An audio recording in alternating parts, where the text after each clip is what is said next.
최재형이라고 합니다. 저희 조언은 최재원 프로님, 정민용 프로님, 허건민 프로님, 윤지인 프로님으로 구성되어 있습니다. 저희 목차입니다. 첫 번째로 의사결정나무는 허건민 프로님과 윤지인 프로님께서 맡아주셨습니다. 두 번째로 다중회귀 분석입니다. 정민용 프로님께서 맡아주셨습니다. 세 번째로 클러스터링 군지파입니다. 이것은 제가 맡았습니다. 네 번째로 연관규칙입니다. 이것은 최재원 프로님께서 맡아주셨습니다. 안녕하십니까. 이번에 데이터 과학 기초에 대해서 디시전 트리에 대해 발표를 맡게 된 윤지인이라고 합니다.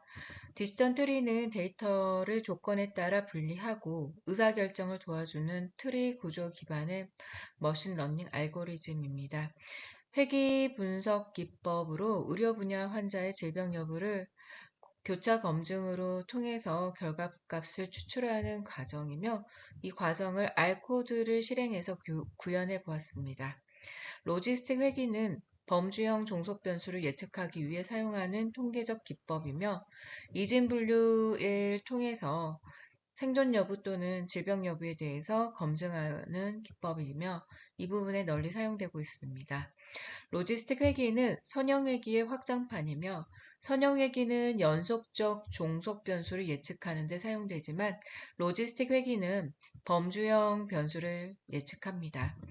응용 사례로는 의료 분야의 환자의 질병 여부를 예측하고 저희 마케팅 분야로는 구매 가능성 또는 고객 이탈 여부에 대해서 예측하는 부분에 사용되고 있습니다. 두 번째 과정으로는 저희가 이 부분에 교차 검증에 대해서 수행해 보았습니다. 교차 검증이라는 것은 데이터를 여러 번 나누어 반복적으로 훈련 평가해서 모델의 일반화 성능을 평가하고 데이터가 적어도 효율적으로 사용할 수 있도록 모델의 성능 변동을 줄이고 신뢰성 높은 평가를 제공할 수 있도록 하는 과정이며 세 번째 트리의 작동 방법으로는 데이터 분할 방식으로 알고리즘은 데이터를 반복적으로 분할하여 최적의 분류를 찾습니다. 각 분할은 정보이득 또는 진위 지수를 기준으로 평가되며 정보이득 부분에 있어서는 데이터의 불확실성을 감소시키는 정도를 측정합니다. 네 번째 과정으로는 가지치기 과정이 있었으며 과적합을 방지하기 위해서 트리를 단순화하는 과정이며 사전 가지치기는 트리를 생성하는 동안 제한적이고 사후 가지치기는 완전한 트리를 생성한 후에 불필요한 노드를 제거를 합니다.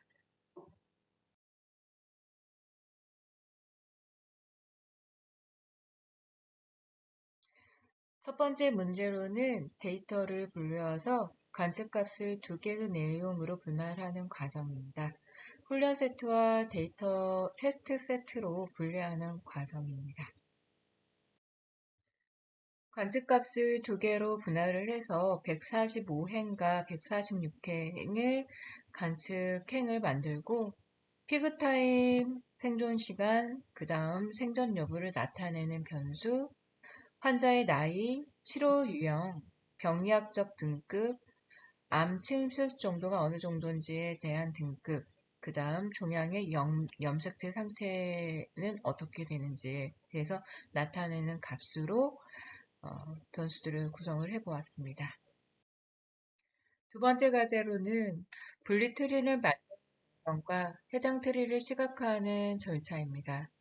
교차 검증을 통해서 10회 정도 교차 검증을 수행을 하며 모델의 성능을 검증하기 위해 목적으로 사용되는 과정이며 CP 복잡도 매개 변수를 0으로 설정하고 트리 가지치기를 억제하여 트리가 최대한 확장될 수 있도록 합니다.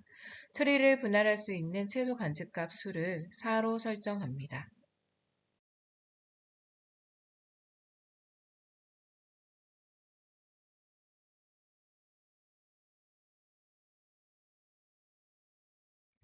세 번째 과제로는 가지치기를 수행하는 과정입니다. 최적의 복잡도 매개 변수 CP를 선택해서 트리를 단순화하고 결과를 시각화로 표현합니다. 가지치기는 과적합을 방지하고 일반화된 모델을 만드는 데 사용되며 분리트리를 교차 검증 수행한 다음 그 결과값에 대해서 화면에 보시면 나타나 있습니다. 피그타임이 4.5 이상이면 왼쪽 로드로 이동을 하고 그렇지 않으면 오른쪽 로드로 이동을 합니다. 왼쪽 로드를 0으로 두고 오른쪽 로드를 1로 분류합니다. 예측된 분석 결과값이 0과 1로 시각화되어집니다. 가지치기로 분류된 예측 모델 결과값이 145행의 0, 146행의 1로 출력되었으며 실제 값도 145의 0, 146의 1로 결과값이 도출되었습니다. 비교 검증에 있어서 예측값과 실측값이 같았으며 테스트 세트에 대해서 가지치기 된 트릭 모델이 정확하게 예측을 했으며 실제 값과 예측값이 모두 일치하므로 정확도는 100% 달성했습니다.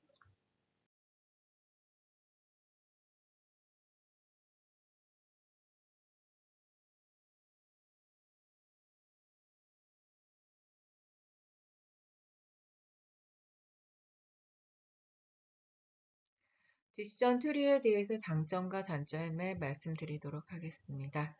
디시전 트리의 장점은 의사결정을 시각적으로 쉽게 이해할 수 있도록 직관적이고 해석이 가능하며 데이터 분포가 비선형이어도 처리가 가능합니다. 단점으로는 트리가 너무 복잡하면 학습 데이터에 가적합될 수 있으므로 불안정성이 반영되고 데이터가 조금만 바뀌어도 트리 구조가 크게 변할 수 있어서 그 부분이 단점입니다. 디시전 트리를 모델 평가 기법으로 회귀를 선택하여서 R 프로그램으로 구현해 보았고 디시전 트리는 간단하면서도 강력한 도구입니다. 가지치기의 필요성과 그 결론에 대해서는 가지치기로 해서부터 가적합을 방지하기 위해 가지치기 수행하는 부분은 필수적이고 불필요한 분할을 제거할 수가 있습니다. 디시전 트리는 조건에 따라서 데이터를 분리하여 예측값을 제공하는 직관적인 모델이며 출력된 트리에서 각 로드의 조건과 확률을 통해 모델의 의사결정을 이해할 수 있었으며 모델이 과적합되지 않도록 가지치기 및 교차 검증을 통해 일반화 성능을 개선했습니다. 여기까지 발표를 마치도록 하겠습니다. 감사합니다. 안녕하세요. C팀 BDA 20기 허건민 문제풀이를 시작하겠습니다. 의사결정나무의 두 번째 문제는 총 세 가지인데요. 첫 번째는 바디팻 데이터 소스를 로드하고 종속 변수를 확인하시오. 그 다음에 의사결정나무를 생성하시오. 그리고 생성된 의사결정나무를 교차금정 오류를 최소화하는 복잡도 매개 변수로 가지치기하고 이를 시각하시오. 이렇게 세 문제입니다. 지금부터 한 문제씩 문제풀이를 시작하겠습니다. 우선 첫 번째로 TH 데이터 패키지에는 그 바디팻 데이터셋이 포함되어 있는데요. R 프로그램 패키지 프로그램 설치해서 그걸 체크해서 로드를 합니다. 그래서 데이터 함수로 데이터를 로드하고 스트링 함수로 데이터 구조를 먼저 확인했습니다. 바디팻 데이터셋의 주요 변수 중 체지방률이 있는데 첫 번째 문제의 답은 체지방률이 종속 변수로 나타나고 나머지 변수는 독립 변수로 사용됨을 알 수 있습니다. 그래서 이번 첫 번째 문제는 그러니까 이번 두 번째 문제는 데이터 군조 탐색에서 주요 변수들을 이해하고 체지방률을 예측하는 것이 이번 과제의 문제로 판단했습니다. 자, 두 번째는 의사결정 나무 생성을 위해서 알파트 패키지를 설치 로드했습니다. 그리고 데이터셋을 다시 확인하고 분석에 필요한 독립변수와 종속변수를 정리했습니다. 체지방을 종속변수로 설정하고 나머지 변수를 독립변수로 사용했으며 주어진 대로 10, 0, 그 다음에 민스 프리슨 8, 최소 분할 크기 설정 8로 잡고 그 프로그램을 돌렸습니다. 생성된 회귀나무를 시각화하여 변수 간의 관계를 직관적으로 확인하고자 하며 지금 보이는 코드를 통해서 다음과 같은 그림이 나왔습니다. 예, 지금 보시는 과정이 두 번째 문제의 답이고요.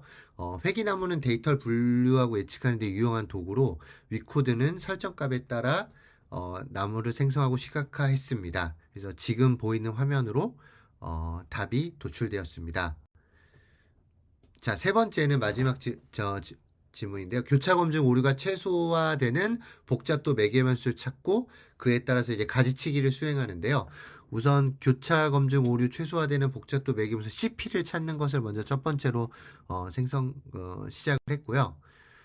찾은 옵티멀 CP를 사용해서 나무를 가지치기하여 모델을 간소화했습니다.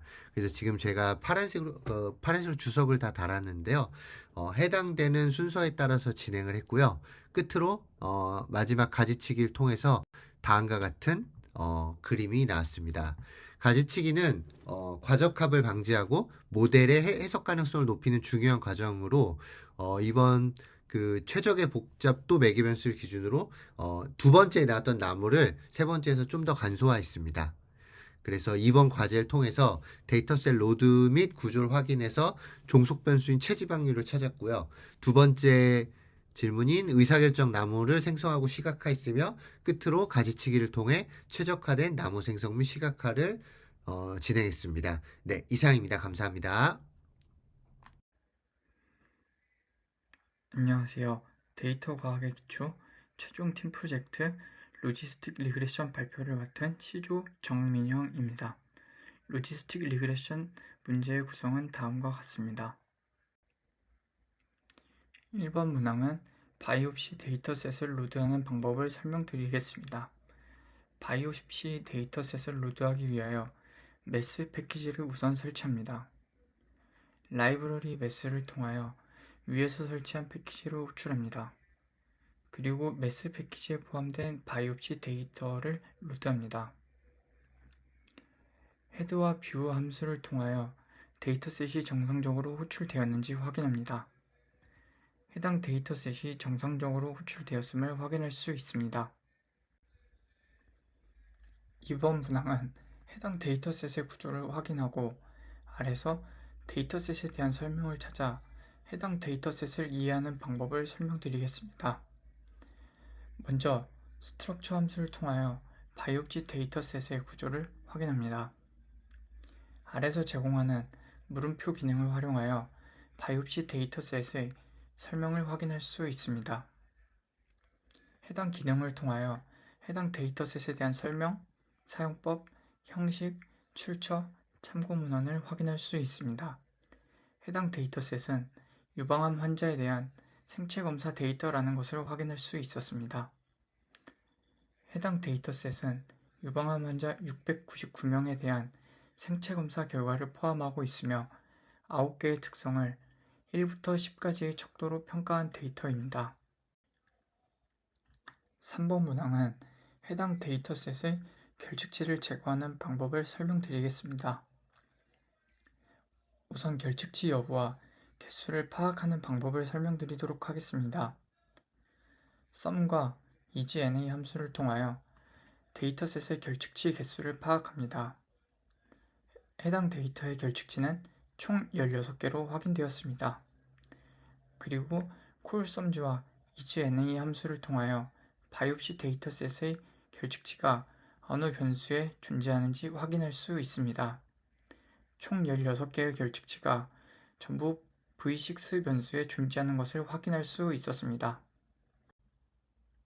4번 문항은 id 변수를 제거하고 클래스 변수의 이진 범주형 값인 양성과 악성 값을 0과 1로 변환하여 새로운 데이터셋을 생성하는 방법을 설명드리겠습니다. 우선 바이옵시 id 변수를 제외한 모든 변수들은 포함한 새로운 데이터셋을 생성합니다. 클래스 변수에서 양성의 값은 0으로 악성의 값은 1로 변환하여 이진값으로 변경합니다. 헤드와 뷰 함수를 통하여 데이터셋이 정상적으로 변경되었음을 확인할 수 있습니다. 5번 문항은 7대3 비율로 학습 데이터셋과 테스트 데이터셋을 생성하고 학습 데이터셋을 사용하여 다른 모든 변수를 독립변수로 하고 종속변수 클래스를 예측하는 로지스틱 회계를 수행하는 방법을 설명드리겠습니다. 우선 setSeed 함수를 통하여 결과를 재현할 수 있고 무작위 샘플링을 수행할 때마다 같은 결과값이 나오도록 설정하였습니다. 전체 데이터에서 70%를 학습용 데이터로 나머지 30%는 테스트 데이터로 분할하기 위해 인덱스를 무작위로 추출하여 데이터셋을 생성합니다. 학습용 데이터셋을 사용하여 로지스틱 회귀 모델을 훈련시킵니다. 클래스 변수는 종속 변수이고 마침표는 모든 독립 변수를 포함함을 의미합니다. 패밀리 이퀄 바이노미얼은 이진 분류 문제임을 나타냅니다. 최종으로 훈련된 로지스틱 회귀 모델의 결과를 확인하기 위해 서머리 함수를 통하여 모델의 요약 정보를 출력합니다. 6번 문항은 5번 문항에서 만든 모델을 사용하여 테스트 데이터셋을 예측하고 실제값과 비교하여 정확도를 계산하는 방법을 설명드리겠습니다. 5번 문항에서 훈련한 로지스틱 모델을 사용하여 테스트 데이터셋에 대한 예측을 수행합니다. 타입을 리스폰스 형태로 설정하면 예측된 확률 값을 반환합니다. 예측된 확률 값이 0.5 이상이면 1 악성으로, 그 이하이면 0 양성으로 분류하여 예측 클래스를 생성합니다. 테스트 데이터셋에서 실제 클래스 값을 액추얼 클래스에 저장하여 예측된 값과 비교할 수 있도록 합니다. 예측된 클래스 값과 실제 클래스 값이 일치하는 비율을 계산하여 정확도를 구합니다. 최종적으로 예측 결과를 요약하겠습니다. 바이옵시 데이터셋을 사용한 로지스틱 회귀 모델의 예측 결과 97%의 정확도로 클래스 값을 예측하였습니다. 이는 모델이 양성과 악성 간의 구분을 효과적으로 수행했음을 나타냅니다. 이상으로 로지스틱 리그레션 발표를 마치도록 하겠습니다. 감사합니다. 안녕하세요. 클러스터링 군집화를 맡게 된 동국 MBA 21기 홍정음이라고 합니다. 와인 데이터셋을 사용하여서 문제에 대한 답변을 하라는 과제를 맡았습니다. Q1입니다. 와인 데이터셋을 불러오고 독립변수 데이터셋과 종속변수 데이터셋을 각각 생성하라입니다. 독립변수 X와 종속변수 Y를 데이터 프레임 형태로 저장하였습니다. 위에 PPT와 같이 X와 Y의 구조를 확인하였습니다. 두 번째로 독립변수 집합을 스케일링 하세요입니다. 스케일링이란 각 변수들의 범위 혹은 분포를 같게 만드는 작업입니다. 위에 PPT와 같이 나와 있는데 좀 더 자세하게 말씀드리도록 하겠습니다. Q3. 독립변수 집합을 사용하여 서로 다른 방법, 싱글, 컴플리트, 에버리지로 계층적 클러스터링을 수행하고 각각의 덴도그램을 그리세요입니다. 계층적 클러스터링이란 데이터를 가까운 집단부터 순차적이며 계층적으로 군집화하는 방식입니다. 유클리드 거리를 사용하여 거리 행렬을 생성하고 계층적 군집화를 진행하였습니다. 첫 번째로 싱글 덴도그램입니다. 싱글은 가장 가까운 최단 거리이며 컴플리트 링키지는 가장 먼 거리입니다. 마지막으로 에버리지 링크진인데 이건 평균의 거리입니다. 다음은 K-민즈 방법에서 최적의 K를 찾기 위해 두 가지 이상의 방법을 사용하시오입니다. 첫 번째로 저는 엘보우 방법과 실로의 방법을 사용하였는데요. K개의 평균, 평균을 이용한 군집화를 위한 알고리즘입니다. K 값을 1부터 10으로 설정해서 K-means 군집화를 다시 시켜보고 결과를 확인하는 코드입니다. K 값이 4부터 sum of square 값이 완만하게 줄어들기 때문에 K 값을 엘보 방법에서는 3으로 선택하였습니다. 두 번째로 실루엣 계수입니다. 실루엣 계수도 3부터는 이제 최고점을 찍고 내려가기 때문에 K를 실루엣 계수로 판단을 했을 때도 K는 3이 가장 적당해 보였습니다. 1번과 2번 두 개의 방법으로 봤을 때 K는 3이 분집의 수는 3개가 적당한 것으로 판단됩니다. Q5 독립변수 집합을 사용하여 K-means 클러스터링을 수행하되 K는 3으로 설정하고 set seed 1122334455를 사용하여 동일한 결과를 얻도록 설정하세요. 결과를 종속변수 집합과 비교하세요. 입니다. PPT와 같이 seed를 고정해서 이제 x와 y를 고정해서 값을 나타내었습니다. 시드를 1122334455 시드를 고정을 해야 군집화를 하였을 때 값이 다르게 나오지 않고 고정돼서 나오기 위해서 시드를 고정하였습니다.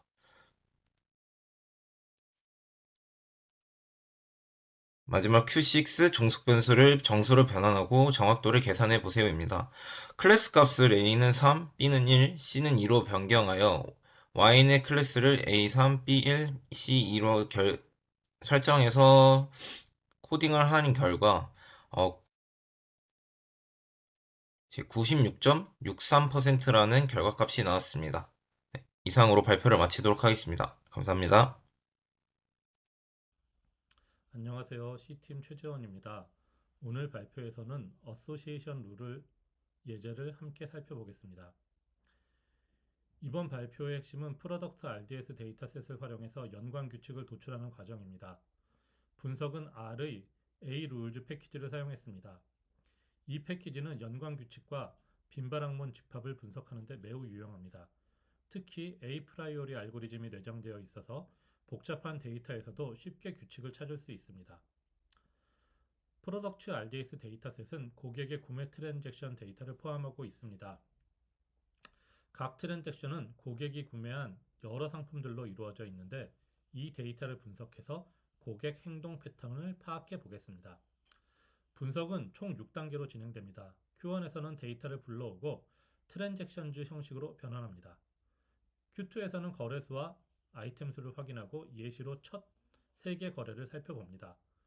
Q3에서는 A 프라이오리 알고리즘을 적용해 연관 규칙을 생성합니다. Q4에서는 중복된 규칙을 제거해서 유의미한 규칙만을 남깁니다. Q5에서는 규칙을 리프트 기준으로 정렬하고 상위 10개를 분석합니다. 마지막으로 Q6에서는 바나나를 구매한 고객이 다른 어떤 상품을 구매했는지 분석합니다. 이 과정을 통해 데이터에서 숨겨진 규칙을 찾아내고 이를 바탕으로 고객 행동을 이해하며 효과적인 마케팅 전략을 수립할 수 있을 것입니다. 이제 첫 번째 단계인 Q1부터 시작해 보겠습니다. 먼저 데이터 로드와 변환 과정에 대해 말씀드리겠습니다. 이번 분석에 사용된 데이터는 프로덕트 RDS로 고객들이 구매한 트랜잭션 데이터를 포함하고 있습니다. 이 데이터를 처리하기 위해 R의 연관 규칙 패키지인 A-룰즈를 활용했습니다. 코드를 살펴보면 데이터는 프로덕트라는 이름으로 로드되고 각 트랜잭션마다 구매된 상품 이름들이 리스트 형태로 저장되어 있습니다. 그런 다음 AS 함수를 사용해서 데이터를 트랜잭션즈 형식으로 변환했습니다. 이 형식은 트랜잭션 수와 각 트랜잭션에 포함된 아이템 정보를 체계적으로 저장해 줍니다. 이 변환 과정은 연관 규칙 분석을 하기 위해 반드시 필요한 준비 단계라고 보시면 됩니다. 이렇게 데이터를 체계적으로 준비하면 이후 분석이 훨씬 수월해집니다. 이제 데이터에서 거래와 아이템의 기본 정보를 확인하는 단계로 넘어가겠습니다. 이 과정은 데이터의 규모와 내용을 파악해서 분석 방향을 설정하는 데 굉장히 중요합니다. 거래수와 아이템 수를 확인하기 위해 str 함수를 사용했습니다. 이 함수는 데이터 구조를 요약해서 보여줍니다. 코드 실행 결과 데이터는 데이터, 아이템 인포, 아이템 셋 인포라는 세 가지 주요 슬롯으로 구성되어 있습니다. 먼저 데이터 슬롯을 보면 거래 데이터는 희소 행렬 형태로 저장되어 있었고 약 13만 1209개의 거래와 39,123개의 상품이 포함되어 있었습니다. 전체 구매된 아이템 수가 약 138만 개에 달하는데 이 희소 행렬 구조 덕분에 즉 스파스 매트릭스 덕분에 데이터를 효율적으로 저장할 수 있었습니다. 아이템 인포 슬롯에는 각 상품의 이름, 예를 들어 백 오브 오가닉 바나나즈나 불가리안 요거트 같은 39,123개의 아이템 이름이 들어 있었습니다. 반면 아이템 셋 인포 슬롯은 비어 있지만 추후 특정 아이템 조합에 대한 메타데이터를 저장할 수 있는 공간으로 남겨두었습니다. 그 다음 인스펙트 함수를 사용해서 거래 데이터의 첫 세 항목을 확인했습니다. 이 함수는 데이터를 사람이 읽기 쉬운 형식으로 변환해 줍니다. 결과를 살펴보면 첫 번째 거래에는 백 오브 오가닉 바나나즈, 불가리안 요거트, 큐컴버 커비 같은 상품들이 포함되어 있습니다. 이렇게 다양한 거래 데이터를 통해 고객의 구매 패턴을 분석할 수 있다는 점을 확인했습니다. 이제 데이터를 검토한 내용을 바탕으로 에이프라이오리 알고리즘을 적용하는 다음 단계로 넘어가 보겠습니다. 이번에는 에이프라이오리 알고리즘을 적용해서 연관 규칙을 생성하는 과정을 설명드리겠습니다. 에이프라이오리 알고리즘은 연관 규칙 분석에서 가장 널리 쓰이는 방법입니다. 대규모 데이터셋에서 빈발 항목 집합과 규칙을 빠르고 효율적으로 찾아줍니다. 이 알고리즘은 왼쪽에 보시는 것처럼 크게 세 가지 과정을 통해 규칙을 만들어냅니다. 빈발 항목 집합 탐색을 통해서 최소 지지도 기준을 충족하는 항목 집합을 찾습니다. 연관 규칙 생성을 통해 최소 신뢰도를 만족하는 규칙을 도출합니다. 규칙 평가를 위하여 리프트 같은 척도를 활용해 규칙의 유의미성을 평가합니다. 이 과정은 고객의 구매 패턴을 이해하는데 정말 유용합니다. 왼쪽에 보시다시피 이번 분석에서는 오른쪽에서 보시면 아래와 같은 설정으로 에이프라이오리 알고리즘을 실행했습니다. 최소 지지도는 0.02, 즉 0.2% 이상의 거래에서 발생한 항목만을 분석합니다. 최소 신뢰도는 0.25로 규칙이 25% 이상의 신뢰도를 가질 때만 포함됩니다. 최대 규칙 길이는 2로 제한해서 항목 수를 간단하게 유지했습니다. 이 설정을 통해 유의미한 규칙을 도출하면서도 계산 효율성을 높였습니다. 이제 이 설정을 바탕으로 생성된 규칙들을 분석해 보도록 하겠습니다. 다음은 에이프라이오리 알고리즘을 실행한 R 코드와 결과에 대한 설명입니다. 먼저 코드를 실행한 결과 약 200개의 연관 규칙이 생성되었고 각 규칙에는 지지도, 신뢰도, 그리고 리프트 값이 포함되어 있습니다. 파라미터 스페시피케이션을 살펴보면 최소 지지도는 0.01로 설정되어 있고 최소 신뢰도는 0.25. 또한 규칙의 최대 길이를 2로 제한해서 간단한 규칙만 생성되도록 했습니다. 결과를 요약하면 최소 절대 지원도는 0.02 곱하기 13만 1209로 계산되어 약 262개 거래 이상에서 발생한 항목만을 선택되었습니다. 총 거래수는 13만 1209개이며 이 중에서 총 83개의 연관 규칙이 생성되었습니다. 아래를 보면 마이닝 스탑티드라는 에러 메시지가 출력됐는데 이는 우리가 맥스랭스를 2로 설정했기 때문에 규칙의 길이가 최대 2까지만 생성되었음을 의미합니다. 이렇게 생성된 규칙들을 정리하고 유의미한 패턴을 찾아가는 다음 과정으로 넘어가 보도록 하겠습니다. 서머리 룰즈 함수 실행 결과를 살펴보면 생성된 규칙의 요약 정보는 다음과 같습니다. 먼저 규칙 길이 분포를 보면 모든 규칙의 길이는 동일하게 2로 되어 있습니다. LHS에 하나, RHS에 하나의 항목이 있는 단순한 구조로 이루어졌습니다. 그 다음 품질 척도 요약을 살펴보면 지지도는 최소 약 0.2%에서 0.2% 거래에서 발생한 규칙이었고 최대 약 2.3% 거래에서 발생한 규칙까지 다양했습니다. 신뢰도는 25%에서 시작해서 최대 38.6%까지 분포하였으며 이는 규칙이 얼마나 신뢰할 만한지를 보여줍니다. 마지막으로 리프트 값은 최소 1.831에서 최대 23.906까지 나타났습니다. 특히 리프트 값이 23.906인 규칙은 랜덤 발생보다 약 23배 더 강한 연관성을 의미합니다. 이 결과는 규칙의 품질과 유의미성을 평가하는 데 중요한 기준이 됩니다. 다음으로 이 정보를 바탕으로 어떤 규칙이 가장 유용한지 더 구체적으로 살펴보겠습니다. 인스펙트 함수를 실행하면 상위 6개의 규칙을 확인할 수 있습니다. 예를 들어 첫 번째 규칙은 클레멘타인즈를 구매한 고객이 백 오브 오가닉 바나나즈를 구매할 가능성을 보여줍니다. 지지도는 0.0026으로 약 0.26%의 거래에서 이 규칙이 나타났습니다. 신뢰도는 0.2524로 클레멘타인을 구매한 고객 중 약 25.24%가 바나나도 함께 구매한 것으로 나타났습니다. 리프트 값은 2.139로 이는 이 규칙이 랜덤한 발생보다 약 2.14배 더 강한 연관성을 가지고 있다는 것을 의미합니다. 이처럼 에이프라이오리 알고리즘을 통해 고객의 구매 패턴을 이해할 수 있는 유의미한 연관 규칙을 생성할 수 있었습니다. 이 규칙은 향후 마케팅 캠페인을 최적화하거나 특정 상품의 판매를 유도하는 데 활용될 수 있습니다. 다음으로 중복된 규칙을 제거해 분석 결과의 신뢰도를 높여보겠습니다. 이번 단계에서는 생성된 규칙 중 중복된 규칙을 제거하여 데이터의 신뢰성을 높이고 분석의 효율성을 향상시키는 과정을 살펴보겠습니다.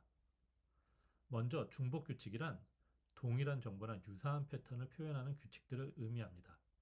예를 들어 A를 사면 B를 산다 또는 B를 사면 A를 산다 라는 것을 보았을 때 이 두 규칙은 동일한 연관성을 나타내므로 하나만 남기고 제거하는 것이 더 효율적입니다. 중복 규칙이 많으면 해석이 복잡해지고 분석 결과에 불필요한 정보가 포함될 수 있습니다. 중복 규칙을 제거하면 결과의 신뢰도가 높아지고 고객 행동 패턴을 명확하게 이해할 수가 있어 마케팅이나 전략 수립에 더 유용한 데이터를 얻을 수 있습니다. 저는 is redundant 함수를 사용해 중복된 규칙을 식별했습니다. 중복 제거를 위한 코드는 다음과 같이 만들었습니다. 이 코드를 실행한 결과 중복 제거 전과 후의 규칙 개수는 동일하게 83개로 유지되었습니다. 그렇다는 얘기는 중복을 제거해, 즉 중복된 규칙이 없다는 것을 의미합니다. 즉 모든 규칙이 독립적이며 유효하다는 뜻입니다. 만약 중복된 규칙이 있는지 다시 확인하고 싶다면 아래의 코드를 사용할 수 있습니다.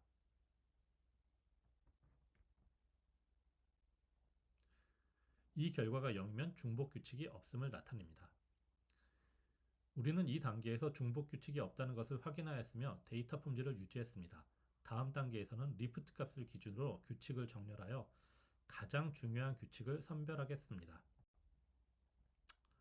이번 단계에서는 생성된 연관 규칙들을 리프트 기준으로 정렬하고 상위 10개 규칙을 분석하는 과정을 살펴보겠습니다.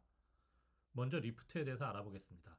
리프트는 연관 규칙의 강도를 나타내는 지표로 두 아이템이 독립적일 때 예상되는 구매 확률에 비해 실제로 얼마나 자주 함께 구매되는지를 보여줍니다. 리프트 값이 1보다 크면 두 아이템은 양의 상관관계를 갖습니다. 리프트 값이 1에 가까우면 두 아이템 간에는 특별한 관계가 없음을 뜻합니다. 두 아이템이 완전히 독립적이라면 리프트 값은 정확히 1이 됩니다. 그렇다면 왜 리프트를 기준으로 정렬을 하게 될까요? 리프트는 연관 규칙의 유의미성을 판단하는 핵심 지표입니다. 따라서 리프트로 규칙을 정렬하면 가장 강력한 연관성을 가지는 규칙들을 빠르게 확인할 수 있습니다. 이러한 규칙들은 마케팅 캠페인, 상품 배치 전략, 추천 시스템 등에 실질적인 도움을 줍니다. R 코드를 사용해 규칙을 리프트 기준으로 정렬한 결과를 보면 리프트 값이 높은 상위 10개 규칙이 출력됩니다. 예를 들어 첫 번째 규칙에서 리프트는 23.90이라는 결과를 나타내는데 이는 옐로우 벨 페퍼를 구매한 금액이 오렌지 벨 페퍼를 구매할 가능성이 두 아이템이 독립적일 때 예상되는 것보다 23.9배 더 높다는 뜻입니다. 즉, 이 두 제품은 강한 연관성을 가지며 함께 구매될 확률이 매우 높다는 것을 의미합니다. 우리는 이 정보를 활용해서 두 제품을 매장 내 가까이 배치하거나 옐로우벨 페이퍼를 구매한 고객에게 오렌지벨 페이퍼를 추천하는 전략을 세울 수 있습니다. 결론적으로 리프트 기준 정렬을 통해 유의미한 규칙을 식별하고 이를 비즈니스 전략에 활용할 수 있는 통찰을 얻을 수 있습니다. 다음 단계에서는 바나나와 관련된 규칙을 구체적으로 분석해 보도록 하겠습니다. 이번 단계에서는 바나나를 구매한 고객들이 함께 구매한 제품을 분석해 보겠습니다. 이를 위해 에이프라이오리 알고리즘을 적용했고 특정 제품과 연관된 규칙을 찾아내는 과정을 진행했습니다.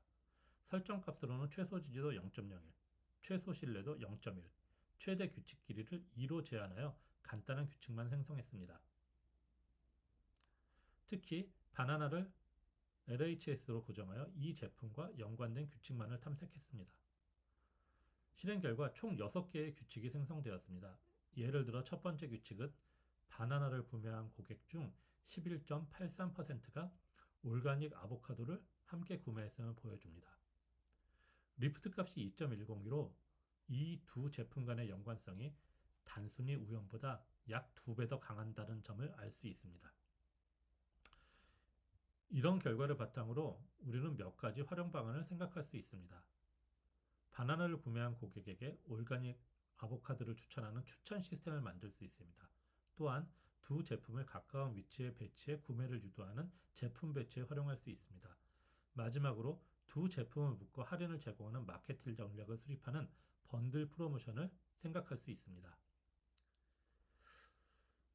두 번째 행을 보면 결과에서 일부 규칙의 LHS가 비어있는 경우 이는 특정 조건 없이 전체 데이터에서 제품이 등장할 확률을 나타냅니다. 예를 들어 백 오브 오가닉 바나나제의 지지도는 약 11.8%로 전체 거래 중 이 제품이 11.8%나 차지한다는 것입니다. 이처럼 조건 없이 계산된 규칙은 특정 아이템의 독립적인 중요도를 평가하는 데 활용될 수 있습니다. 특히 커버리지 값을 보면 1.0으로 리프트 값을 보면 1로 이 오가닉 100 오브 오가닉 바나나는 다른 제품들과 독립적으로 구매가 이루어짐을 알 수 있습니다. 이번 분석을 통해 바나나와 관련된 고객 구매 패턴을 구체적으로 파악할 수 있었습니다. 이런 인사이트는 마케팅 캠페인, 상품 배치 전략, 그리고 고객 추천 시스템 개발에 큰 도움을 줄 수 있습니다. 이번 예제를 통해 에이프라이오리 알고리즘을 사용해 연관 규칙을 탐색하고 데이터에서 실질적인 마케팅 인사이트를 도출하는 방법을 확인했습니다. 이상으로 C팀 과제 발표를 마치겠습니다. 감사합니다.